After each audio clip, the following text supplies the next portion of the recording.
ये निकट भव्य जीव की पहचान मानी जा सकती है, जिनका मोक्ष में, मोक्ष मार्ग में और मोक्ष मार्गियों के प्रति अनुराग हो। समझना उसका भवितव्य अच्छा होने जा रहा है।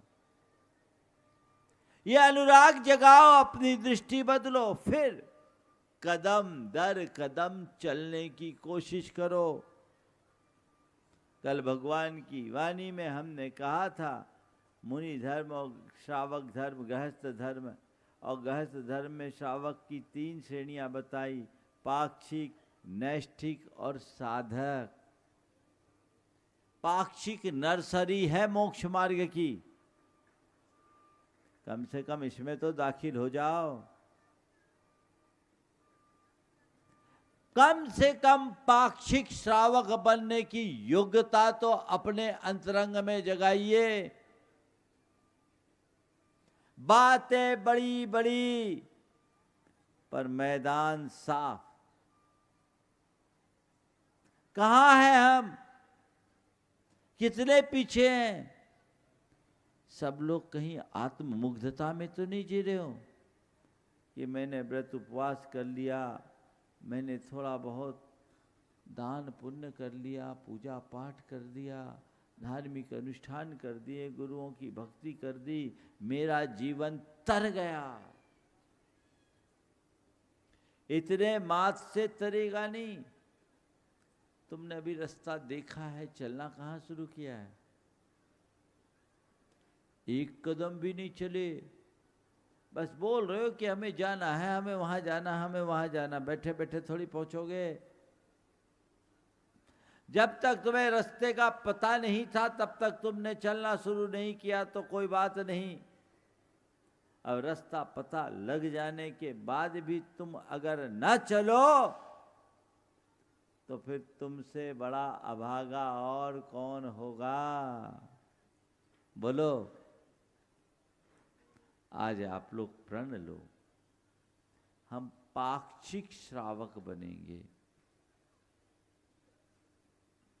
और पाक्षिक श्रावक बनने की दृढ़ता मन में जगाइए। पाक्षिक श्रावक के लिए क्या करना? देव शास्त्र गुरु के प्रति हृदय में भक्ति जगाइए, श्रद्धालु बनिए और कुलाचार का दृढ़ता से पालन करें। पाक्षिक श्रावक का मतलब क्या? जो जिनेंद्र भगवान के पक्ष को ग्रहण करते हुए कुलाचार का पालन करता है, वो पाक्षिक है। कुलाचार जानते हो कुलाचार क्या होता है? जैन कुल में जो परंपरागत आचरण है उसका पालन करना कुलाचार का पालन है। तुम्हारी पहचान है तुम्हारा कुलाचार। कहा जाता है कि मिट्टी की उर्वरता का पता उसमें उगने वाली फसल से चलता है, वैसे ही मनुष्य के आचरण से उसके कुल का पता चलता है। तुम्हारे आचरण से तुम्हारे कुल का पता चलेगा। अपने आचरण को टटोलो। एक समय था जब जैनियों की पहचान में ये कहा जाता था कि जैनी रात्रि भोजन नहीं करते। बोलो। हमें याद है जब हम छोटे थे, दूध लेने जाते थे तो ग्वाला कहता था जैनी सियार भौंकने के बाद नहीं खाते। सियार भौंकने के बाद जैनी नहीं खाते। ये आम पहचान थी। एक दूध वाला ग्वाला बोलता था। अब तुम लोग कितने होशियार हो गए। बोलो। अब सियार तो क्या, हम लोग इतना बोलते कोई असर नहीं पड़ता। अपनी पहचान खोने लगे। अपने मन में दृढ़ता जगाओ, प्रतिबद्धता लाओ। मैं रात्रि भोजन नहीं करूंगा। जो लोग रात्रि भोजन छोड़ देते हैं और फलाहार लेते हैं, वे भी पाक्षिक श्रावक की श्रेणी में नहीं आते। पाक्षिक श्रेणी में केवल औषधि और जल लो, तब तुम पाक्षिक कहलाओगे। तुम लोग फलाहार करते हो, फलाहार भी फुल आहार हो जाता है। बोलो होता है कि नहीं होता?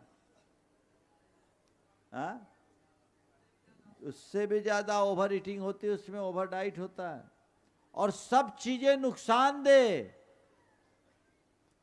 तुम्हारे कोलेस्ट्रॉल क्यों बढ़ते हैं? उसका कारण यही। एक बार एक बच्चे ने मुझसे पूछा, बोला महाराज जी रोटी खाने में पाप, रात में रोटी खाने में पाप लगता है? बोले हाँ लगता है। बोले क्यों लगता है? बोले उसमें हिंसा होती है। हिंसा कैसे होती है महाराज? हमने कहा देखो, सूर्य की किरणों में प्राशुकता होती है, इसलिए सूक्ष्म जीव उत्पन्न नहीं होते। दिन में मच्छर काटते? बोले नहीं। बोले रात में? बोले काटते हैं। बोले क्यों काटते हैं? बोले इसलिए काटते बेटा कि सूर्य में इंफ्रारेड किरणें होती है जो प्राशुकता को उत्पन्न करती है। सूर्यास्त होने के बाद वो किरणें नहीं रहती तो सूक्ष्म जीव उत्पन्न हो जाते हैं, और जो इधर उधर छिपे होते वो निकल जाते हैं। तुम खाओगे तो तुम्हारे भोजन में उसके सम्मिलित होने की संभावना है, तो तुम हिंसा के भागीदार होगे, इसलिए उससे बचो। उस बच्चे ने बड़ी मासूमियत से कहा, महाराज रोटी खाने में हिंसा होती है, कलाकंद खाने में नहीं होता। बोलो क्या क्या सूंघते हो? अभी तो गजक कुट रही होगी सबकी, है ना? हाँ,